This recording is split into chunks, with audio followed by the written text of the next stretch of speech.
Hello, my name is Fox and you're watching Den of Fools. Let's jump right in. Games Workshop have released the first official win rate since the Balance Dataslate. The stats were published in a MetaWatch article on Warhammer Community on the 19th of October. They gave win rates till the 17th of October from when the Balance Dataslate came out. Our stats are from the 9th of September till the 15th of October. We have not collected the data from the 16th and 17th, however, as this was a Monday and Tuesday, it is unlikely there were many tournaments as they are usually played on the weekend. As we take all tournament results from Best Coast pairings, we should track GW's win rates very closely, as they have stated in the past they use BCP as a data source, including the smaller tournaments. GW stated in the article they have recorded around 60,000 games since the update, whereas we have recorded 46,431. Not all tournaments are posted on Best Coast pairings, which could account for the additional games recorded by GW. GW do not always give the number of games in their MetaWatch articles, so it is nice to have the data this time out. With that said, let's compare our win rates to GW's and assess whether GW have managed to balance 40k. On the whole, we track the GW win rates very closely indeed.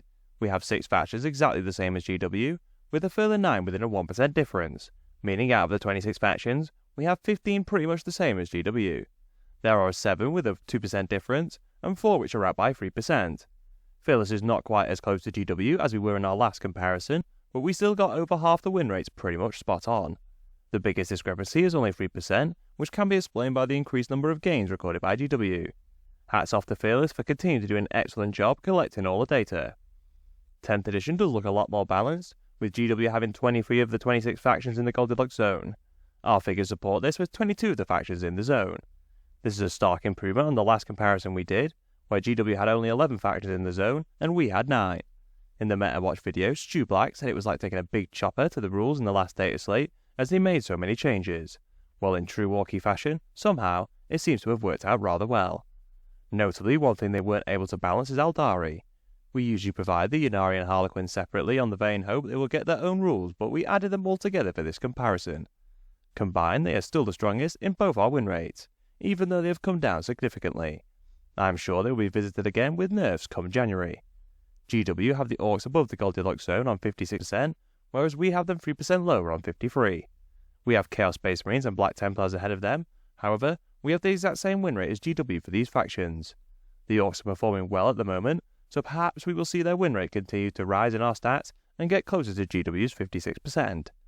Nearly all the other factions in the Goldilocks zone are pretty much the same as GW, with only a 1 to 2% difference for the majority. Other than Orcs, the Thousand Sons and Chaos Demons stand out as the only factions in the zone with a 3% difference between the win rates. GW have both these factions on 51%, while we have them on 48%. We do record some games as Chaos Mixed, when a player simply declares Chaos as their faction. However, this was only 15 games of the 46,000 we recorded, so that is not what is making the difference. As we have established, GW have recorded more games than us, where these particular forces of Chaos must have performed well. There are 2 factions which GW have in the Goldilocks zone, whereas we have them below. There is a 2% difference with Custodes. GW have them on 46%, where we have them on 44%. They are usually more popular in the smaller tournaments, and GW may well have more data from those types of tournaments. This could easily explain the difference, and in the MetaWatch video, they did state they were looking at further changes for Custodes. We do see one of the 3% differences with the Index Space Marine win rate. We separated our data to emulate the way GW have done theirs. We removed all of the chapters with their own indexes from the overall Space Marine figures before we compared them. We are actually very close for the diversion chapters. We have Templars and Space Wolves on the same win rate, with only a 1% difference for the Blood Angels. The Death Watch and Dark Angels are out by 2%, but that is still pretty close all things considered. In the MetaWatch video, they talk about the chapters as if they record the wins for each one separately, so they must have the index chapters doing better than us. Perhaps the increased number of games GW recorded has pushed them towards a 50% win rate, simply due to there being more players.